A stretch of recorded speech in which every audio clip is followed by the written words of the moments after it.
Imagine a blind black man walking peacefully through his neighborhood, his white cane tapping the pavement, an unassuming figure to most. But when a racist gang confronts him, thinking he's an easy target, they're in for the shock of their lives. What happens next will leave you speechless. Marcus, a man in his late 40s, lived in a modest but tight-knit neighborhood on the outskirts of the city. His tall frame and calm demeanor exuded a quiet confidence that left a lasting impression on anyone who crossed his path. Despite losing his sight years ago, Marcus had mastered the art of navigating the world with a grace that often left people in awe.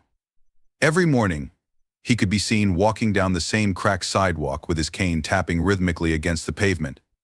The subtle swish of his cane wasn't just a way to guide him, it was an extension of himself, a precise tool that complemented his heightened senses. As he passed by, shopkeepers greeted him warmly, and children playing on the stoops called out to him, knowing he'd always respond with a kind word or a chuckle. To many, Marcus was a pillar of quiet strength, a man who inspired others simply by how he carried himself. Marcus's days were a symphony of routines. He brewed his morning coffee by memory, each motion deliberate, the scent of fresh grounds guiding him. His hands glided over Braille books, absorbing stories of bravery and resilience that mirrored his own life. On weekends, he taught self-defense classes to local kids in a community center, though none of them realized the extent of his skills. His sharp hearing allowed him to notice things others would miss. The soft rustle of leaves on a windless day, the uneven gait of someone walking behind him, or the distant bark of a dog he knew by sound alone.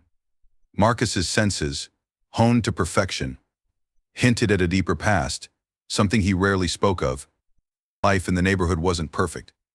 Recently, tension had begun to creep in, like an uninvited shadow. A local gang, known for their racist and violent tendencies, had started frequenting the area.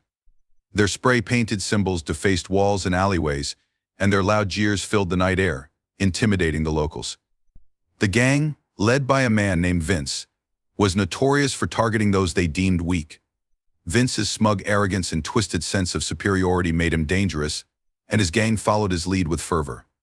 To them, Marcus, a blind black man, seemed like an easy target, someone they could bully without consequence. But Marcus wasn't a man to be underestimated. On more than one occasion, locals had seen him react with uncanny precision.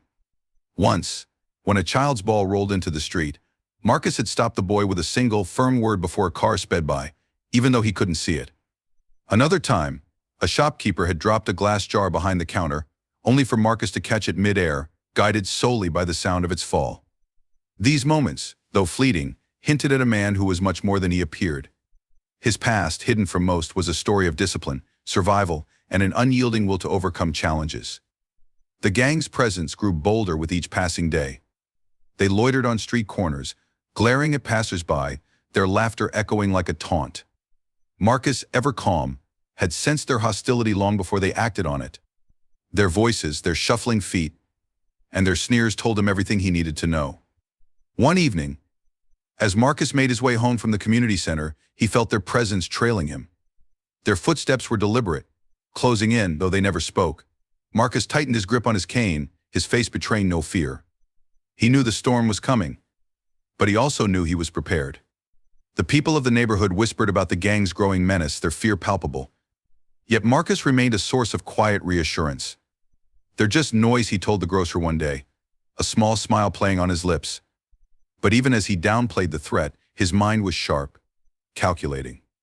The chapter ends with an ominous note. The gang, emboldened by their perceived dominance, begins plotting to confront Marcus directly.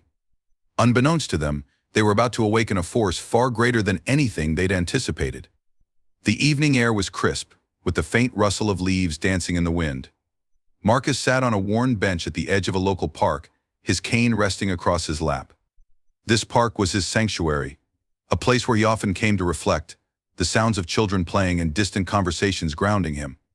But tonight the usual serenity was replaced by an unsettling silence, broken only by the faint echo of laughter, sharp and mocking. Vince and his gang strutted into the park like predators marking their territory. Their voices grew louder, the taunts aimed at no one in particular. They were looking for trouble, their eyes scanning the park until they landed on Marcus, sitting alone. "Look at this guy," Vince sneered, gesturing toward Marcus. "What's a blind man doing out here all by himself?" Another gang member chimed in, his voice dripping with mockery. Maybe he's waiting for someone to help him cross the street. They approached Marcus, their heavy boots crunching against the gravel path. Marcus didn't flinch. His posture remained relaxed, his face calm. But beneath that calm exterior, his sharp hearing picked up every detail: the shuffle of feet, the clinking of a chain, the nervous laugh of one gang member. "Hey, old man," Vince called out, his voice filled with arrogance. "You lost or something?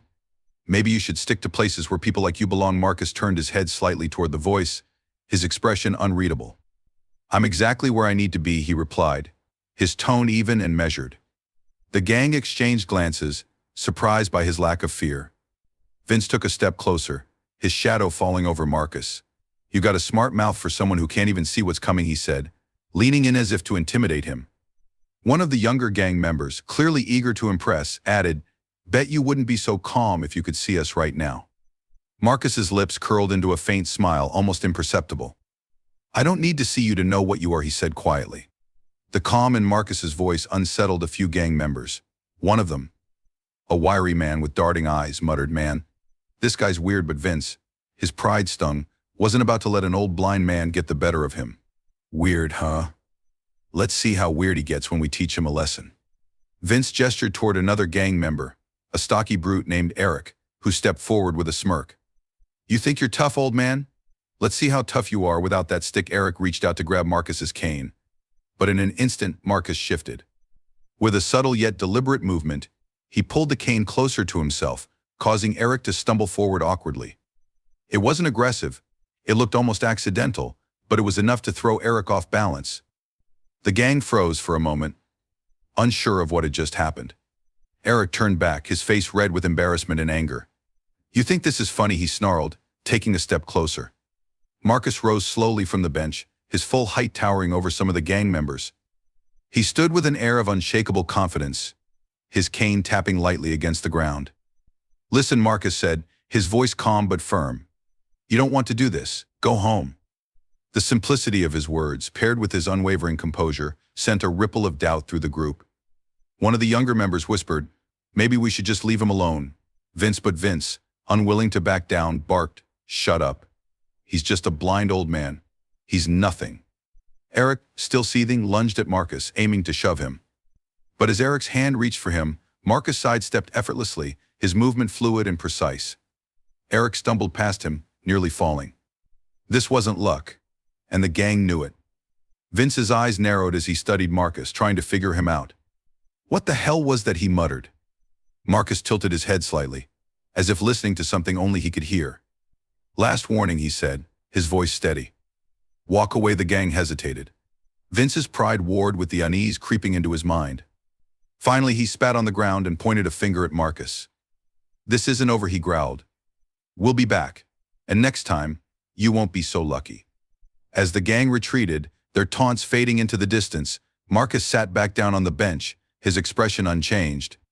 But his fingers tightened slightly around the handle of his cane, the only sign of the storm brewing within him. Around him, the park began to return to its usual calm, but the tension lingered in the air. Marcus knew this wasn't the end. The gang had underestimated him, and next time, they'd come prepared. He leaned back, his mind already calculating his next steps. The quiet man with a cane wasn't as vulnerable as they thought, and they were about to learn that the hard way. The sun dipped below the horizon, casting long shadows over Marcus's modest neighborhood. The hum of daily life continued, children playing, neighbors chatting, but beneath it lay a growing tension. The gang had begun to mark their territory, their presence like a dark cloud looming over the community. It started with small acts of vandalism. Marcus returned home one evening to find his front fence spray-painted with slurs. Trash was scattered across his yard, and the unmistakable crunch of broken glass greeted him at his doorstep. Neighbors whispered among themselves, fearful of becoming the next target. Mrs. Green from across the street, her voice trembling, approached Marcus. "They were here last night," she said, laughing, throwing bottles. "Someone needs to stop them, Marcus." Marcus nodded but said little. His calm demeanor, though reassuring to some, left others confused. Did he not realize the danger? Or was he simply too proud to ask for help? Late that night, Marcus sat in his dimly lit living room, the remnants of the gang's vandalism still fresh in his mind. He traced his fingers over a small metal resting on the coffee table, a relic from his past. The image of his mentor, Master Chen, flashed in his mind. Control your emotions, the older man had said during one grueling training session. A calm mind is sharper than any blade. Marcus recalled the countless hours spent honing his skills. Even after losing his sight, a devastating blow from a car accident during his early 20s, he had returned to Master Chen's dojo. You don't need sight to feel, his mentor had told him. Trust your other senses. His training had shifted entirely. He learned to fight without sight, relying on sound, touch, and intuition. Every movement became precise, every strike calculated. By the time he left the dojo, he was a force to be reckoned with, though he had promised himself he'd only use his skills to protect, never to harm. The following day, the gang took their intimidation to new heights. A loud crash echoed through the neighborhood as Marcus stepped out of his house. He found his mailbox smashed to pieces, the remnants scattered across the sidewalk. Vince and his gang lounged on the corner, their mocking laughter carrying through the air. Hey, old man, Vince called out, leaning against a car. You thinking about moving yet? Might be a good idea before things get worse. Marcus turned his head toward the sound, his cane tapping lightly against the ground. He said nothing, but his composed expression made Vince's grin falter. You got something to say, huh? Vince continued, striding toward him. The other gang members followed, their postures aggressive. A small group of neighbors watched from their porches, their fear palpable. Vince stopped inches from Marcus, his voice dripping with mockery. What's the matter? Can't see who's messing with you. Don't worry, I'll describe it. Tall, strong, and in charge, the gang laughed on cue, their confidence growing with each word. One gang member reached out and flicked Marcus's cane. What's this? Your weapon. Doesn't look like it's good for much. Marcus stood still, his expression unreadable. I don't want trouble, he said simply. Oh, you don't want trouble, Vince sneered. Guess what, you've got it. Another gang member grabbed Marcus's shoulder, shoving him slightly. Marcus stumbled but caught himself. His grip tightened on his cane, but he didn't retaliate. Enough, Marcus said, his voice calm but firm. The quiet authority in his tone silenced the gang for a moment. I'm asking you to leave this neighborhood alone. This is your last chance. The gang erupted into laughter, their leader's arrogance amplified by the crowd. Last chance, Vince mocked. You're not in any position to give us chances, old man. The neighbors watched, their fear giving way to a mix of confusion and curiosity. Why wasn't Marcus fighting back? Why wasn't he calling the police? But Marcus's restraint wasn't weakness. He knew the gang's arrogance would be their downfall. You'll regret this, Marcus said quietly, his words barely audible over the gang's jeers. Vince leaned in close, his voice a low growl. The only thing I'll regret is not shutting you up sooner. The gang sauntered away, their laughter echoing down the street. Marcus stood motionless for a moment, his hands still gripping his cane. He could feel the weight of his neighbors' stares, their unspoken questions. As he turned to walk back inside, Mrs. Green called out from her porch, her voice trembling. Marcus, are you okay? I'm fine, he replied without turning. But as he stepped through his door, his calm exterior cracked for just a moment. He placed his cane against the wall and exhaled deeply, the tension of the encounter settling in. He knew the gang would be back. But next time, he'd be ready. The night was still, the kind of quiet that felt foreboding. The narrow alleyway was dimly lit by a flickering street lamp, casting jagged shadows on the brick walls. Marcus, with his cane lightly tapping against the ground, made his way home. He could sense it. He wasn't alone. The sound of scuffed boots on pavement broke the silence. Marcus's sharp hearing picked up faint whispers and the metallic clang of something being dragged. He's coming, a voice hissed. Vince and his gang emerged from the shadows, their faces smug, their confidence bolstered by their numbers. Vince stepped forward, gripping a crowbar. Told you we'd be back, old man. Thought we'd let you off easy. Marcus stopped mid-step, tilting his head slightly. His calm demeanor made the gang hesitate for a split second. I warned you, he said softly, his voice carrying a quiet authority. Vince sneered, waving the crowbar. Warned us? You're blind. What are you gonna do? Swing that stick around like a magic wand. The gang burst into laughter, but it was nervous, faltering. Vince gestured to one of his men. Show him what happens when he talks tough. The man stepped forward, his heavy boots echoing in the alley.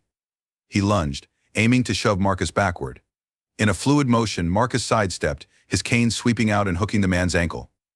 The attacker stumbled, hitting the ground hard with a grunt. The gang froze, their laughter silenced. Vince barked, "Get him." The alley erupted into chaos. Another gang member charged with a wooden plank, swinging wildly. Marcus turned his head slightly, listening for the shift in weight and the sound of the swing. He ducked, the plank whooshing harmlessly over his head. With a quick pivot, Marcus drove his cane into the attacker's midsection, sending him doubling over. A third man lunged, throwing a sloppy punch.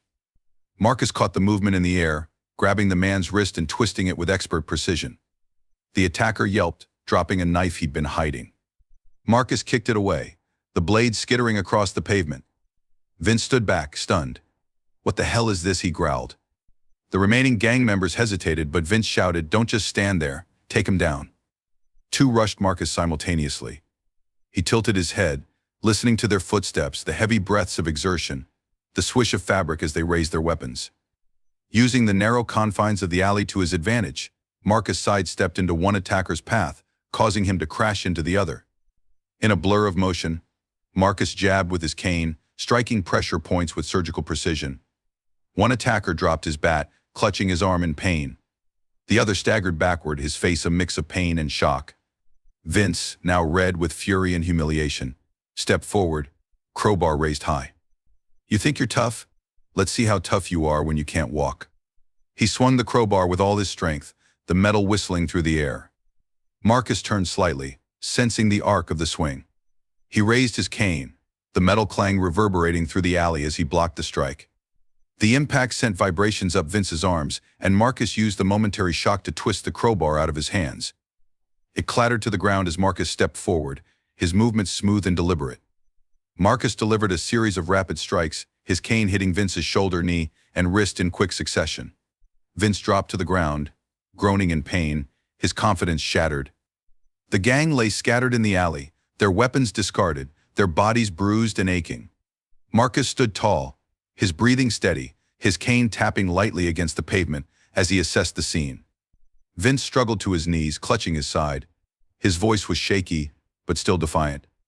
"You think this is over?" he spat. "We'll be back. And next time, we won't go easy." Marcus turned his head toward Vince, his expression calm but resolute. "You've had your warning. Next time I won't be so kind." He turned and walked away, his cane tapping rhythmically against the ground. The gang watched in stunned silence, their pride and power shattered. The air in the neighborhood grew heavier in the days following Marcus's confrontation with the gang. Word of the blind man's incredible skills spread quietly, with whispers passing between neighbors and shopkeepers. Meanwhile, Vince and his gang licked their wounds and plotted their revenge, their pride battered but not broken. Vince paced inside a dingy garage that served as the gang's makeshift hideout. His face was still bruised from Marcus's strikes, and his fury simmered with each passing second. "We're not letting him get away with this," he barked. "I want everyone to know what happens when you cross us." The gang's core members nodded in agreement, their eyes shadowed with a mix of fear and anger. Vince began calling in reinforcements, reaching out to old associates and promising them a cut of the spoils if they joined. One man, larger and more menacing than the rest, smirked as he picked up a bat. "You're telling me a blind man did this to you?" he asked, his tone dripping with disbelief. Vince's glare silenced him. The gang's numbers swelled. Armed with chains, bats, and even a few knives, they were determined to restore their dominance. Marcus's days continued as they always had, quietly and with purpose. But his heightened senses told him something was different. The usual chatter from the neighborhood kids was quieter. The sound of footsteps outside his home lingered longer than usual. He could almost feel the tension in the air, like a storm brewing. Late one evening, while sitting in his modest living room, Marcus reached out to run his fingers across a photograph on a nearby table. It was of him and his old martial arts mentor, taken years ago when Marcus could still see. "Sense everything around you," his mentor's voice echoed in his memory. "Turn your weakness into strength. The world doesn't stop moving just because you close your eyes." Marcus smiled faintly, his mentor's lessons a source of comfort. He began to prepare. In the quiet of his home, Marcus moved through a series of katas, martial arts forms designed to sharpen reflexes and focus. His movements were deliberate, fluid, and precise, his hearing guiding him as much as his muscle memory. He replaced the worn grip tape on his cane, ensuring it wouldn't slip in his hands. He carefully placed household objects in specific locations, mapping out his surroundings with an uncanny accuracy. Neighbors noticed Marcus's quiet resolve. A young boy who had always admired Marcus knocked on his door one evening. Mr. Marcus, he said timidly, holding out a bag of marbles. You might need these, to stop the bad guys. Marcus chuckled, patting the boy's shoulder. Thank you, kid. You're braver than most of them out there.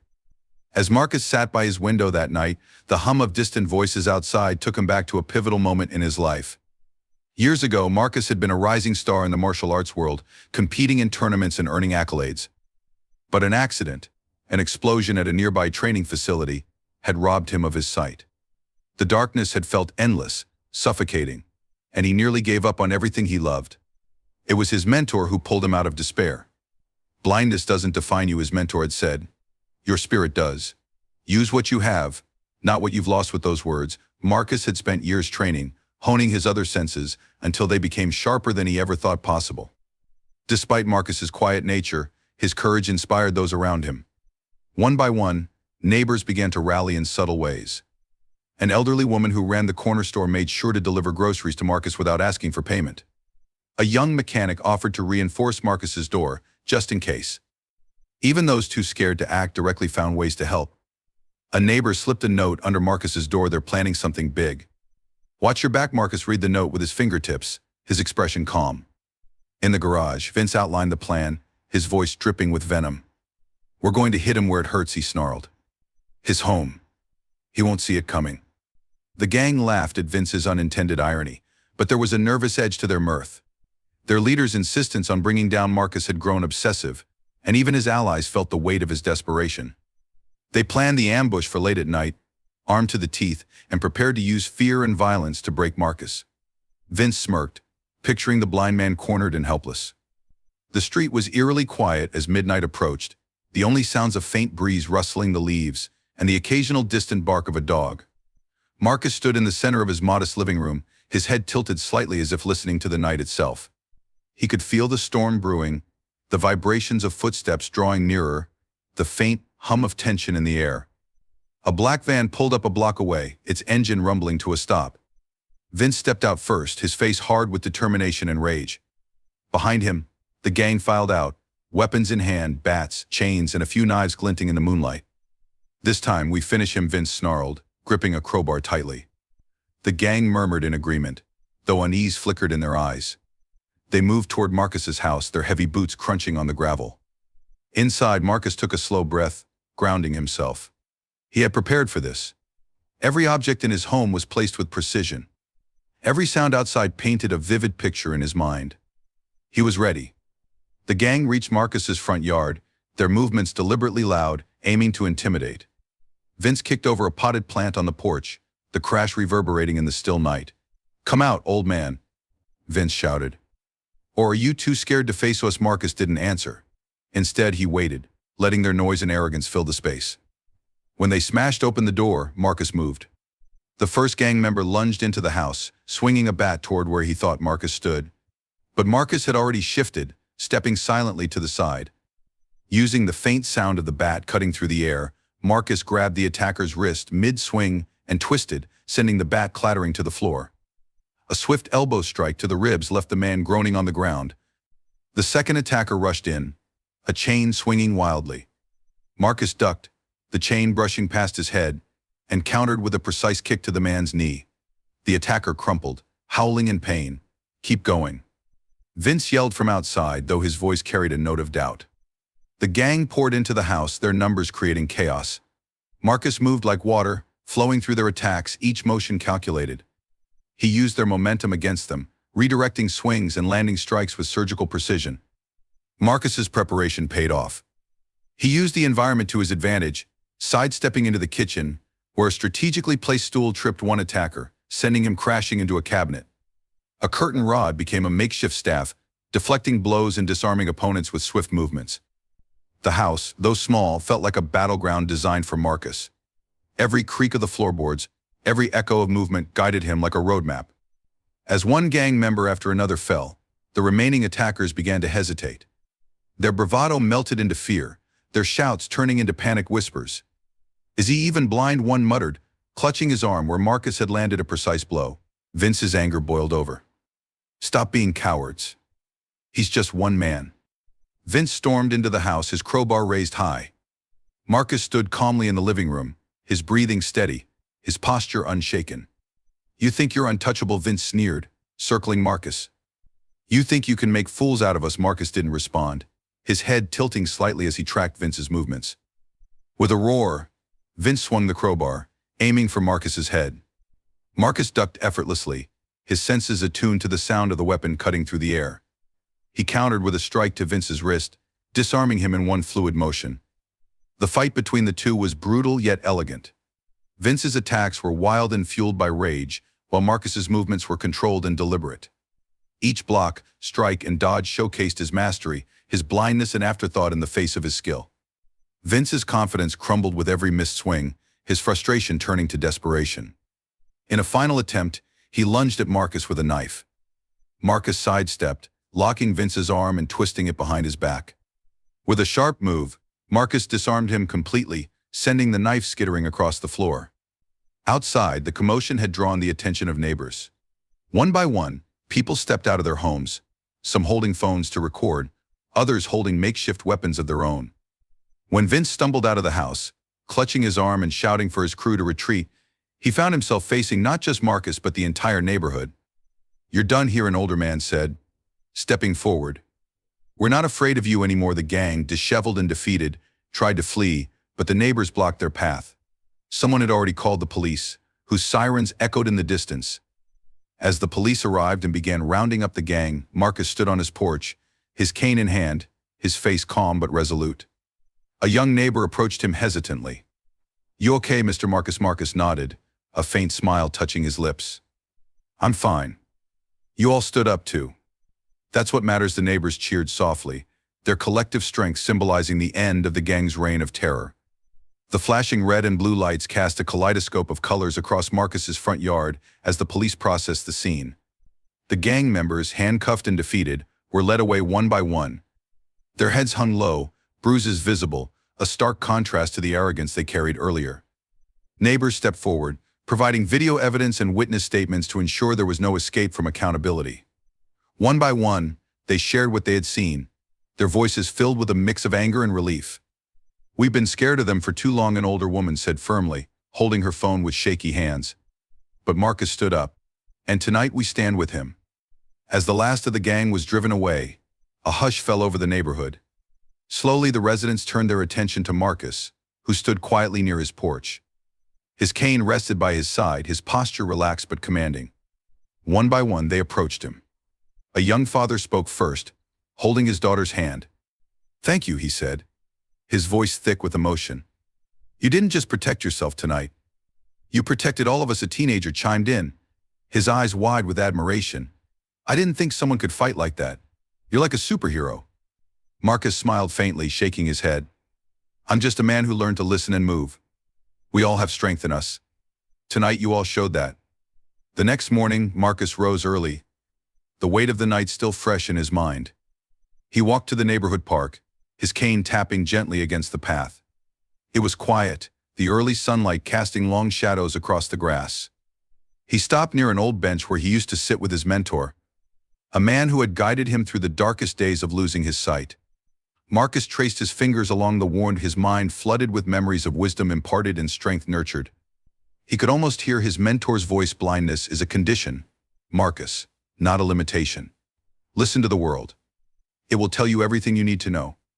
Marcus stood there for a long moment, letting the peace of the place wash over him. He whispered a quiet thank you, both to his mentor and to himself, for enduring, for overcoming.